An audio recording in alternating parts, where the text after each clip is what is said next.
فيا أيها القاري به متمسكا مجلا له في كل حال مبجلا. Assalamu alaikum wa rahmatullahi wa barakatuhu. Bienvenue sur le podcast Tajweed. Mon nom est Khalid Abou Shafi'. Ce qu'on a vu l'autre fois dans l'épisode de la définition du Tajweed, on continue toujours avec la définition.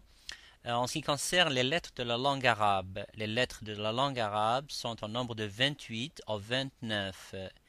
Il y a bien sûr une divergence entre les savants, notamment Al-Khalil, Al-Farahidi et Sibawi, qui disent que 28 ou 29 parce que le alif il était considéré comme une autre lettre. Mais la hamza, c'est la lettre et le son qui est concerné ici. Donc la langue arabe et les lettres ont un makhraj, c'est un point d'articulation d'où elles sortent et elles proviennent. Prenons un exemple de la lettre ba. La lettre ba, elle sort par les lèvres. Comment sait-on cela? Eh bien, les savants et les ulama se sont exercés et ont expérimenté avec leurs lèvres en mettant le soukoun sur la lettre ba et en faisant précéder la lettre par le hamza, ce qui donne ab ou ab. Le son du ba se termine par la fermeture des lèvres, c'est ainsi qu'est généré le son de la lettre ba, mais l'écho qui l'accompagne et qui ressort avec cette lettre est ce que l'on appelle sifa ou sifat. Donc le makhraj, le point d'articulation de la lettre est de savoir quel endroit la lettre où le son sort, où commence, et l'attribut, c'est son écho, c'est-à-dire c'est une lettre ayant un son de nature aiguë, grave, emphatique, etc. C'est ce que l'on appelle sifa, ou l'attribut ou attribut des lettres.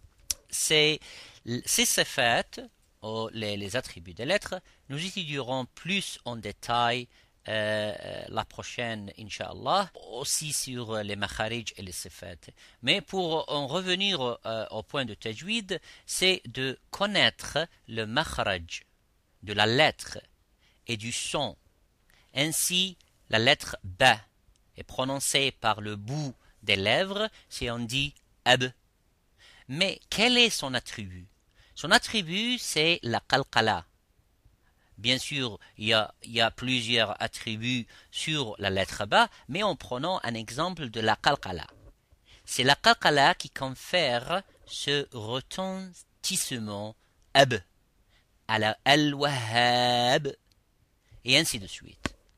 On a parlé aussi des makharij et des sifat. Voyons maintenant qu'est-ce que ça veut dire rasmul Qur'an. La première des choses, on a parlé dans la définition du tajwid, le makhraj, le sifa, et maintenant rasmul Qur'an. Rasmul Qur'an est le script du Qur'an, la manière dont il a été écrit à l'époque de Uthman radiyallahu ta'ala anhu, au début de l'islam. En fait, le Qur'an était écrit sans voyelle, sans accent, c'est-à-dire sans shakl. Il n'y avait pas de fatha, il n'y avait pas de damma, il n'y avait pas de kasra, ou les points, le nuqat, ou la shadda, par exemple. Alors les ulama et les savants ont aussi découvert que lorsqu'on lit le Coran, lorsqu'on lit le Coran, on récite le Coran, et quand on s'arrête sur un certain mot, ce mot peut être le même autre part dans le Coran, dans une autre ayah. Par contre, il peut être différent par une autre ayah encore. On donne un exemple.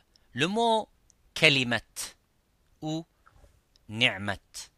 Alors, pour ni'mat ou kalimat, on peut dire aussi ni'mah avec une ta marbouta et avec la lettre ta qui est fermée, ou bien ni'mah. So, ni'mat ou ni'mah. Selon les endroits du Coran et selon les versets du Coran. Ceci est ce que l'on nomme les ulama rasm al-Qur'an, savoir comment le alif était écrit, comment prononcer la lettre ya ou l'alif al-maqsoura. En fait, parfois, on dit que yuhyi avec un mad, un allongement du mad, du ya, et parfois on dit yuhyi. Et l'écriture, le script c'est le même, mais yuhyi et yuhyi, ce n'est pas le même dans la prononciation, l'écriture c'est la même. On ne allonge pas yuhyi. Il faut donc connaître Rasmul Qur'an, car cela permet de savoir comment commencer les mots dans le Qur'an al-Karim. Alors maintenant le waqf. Qu'est-ce que c'est le waqf? Ou qu'est-ce que c'est l'ibtida? Le mot arabe ibtida signifie commencer. En ce qui nous concerne, il s'agit de savoir comment commencer les mots dans le Coran. Ça peut être un cheikh qui demande de son élève de lire et de citer un vers du Coran, puis après il lui le demande d'y arrêter à certains versets du Coran. Dans ce cas, ça peut se faire en connaissant les symboles grammaticaux des mots. Comment on commence un mot? Comment on s'arrête à un mot? Des fois, le cheikh, il appelle un étudiant ou il te demande de lire Surat al-Fatiha, puis après il te demande d'arrêter sur le mot ad-din, Maliki yawmiddin, ou Maliki, Malik, avec du soukoun. Alors, nous verrons tout cela plus tard, Inch'Allah, dans les techniques et les astuces à un niveau plus avancé dans le chapitre 2, Waqf et l'Ibtida. Pour le moment, nous parlons du Waqf. Voici un exemple simple de Waqf. Chaque musulman, lorsqu'il lit le Coran, devrait savoir comment s'arrêter. Les Arabes s'arrêtent en général par un soukoun. Ab, ad, af, aj, ah, akh, aou. Donc par un soukoun et non avec la haraka qui sont les voyelles ou voyelles courtes, c'est-à-dire ba, maliki, malik, yaoumi, yaoum. Donc si on dit l'exemple de l'isti'adha, a'udhu billahi minash shaitanir rajim, on ne veut pas dire a'udhu billahi minash shaitanir rajim. On stoppe et on arrête toujours par dire a'udhu billahi minash shaitanir rajim avec le soukoun à la fin de shaitanir rajim au lieu de shaitanir rajimi. C'est un exemple de waqf. Mais il y a la matière à approfondir. Nous en parlerons, Inch'Allah, dans le prochain épisode. Pour la prochaine fois, Inch'Allah, nous allons voir l'histoire de cette science du tajwid. Quand elle a commencé et qui, parmi les savants et les ulama, a écrit sur le ilm et la science, cette science qui est sacrée du tajwid. Eh bien, j'espère que vous avez apprécié ce podcast.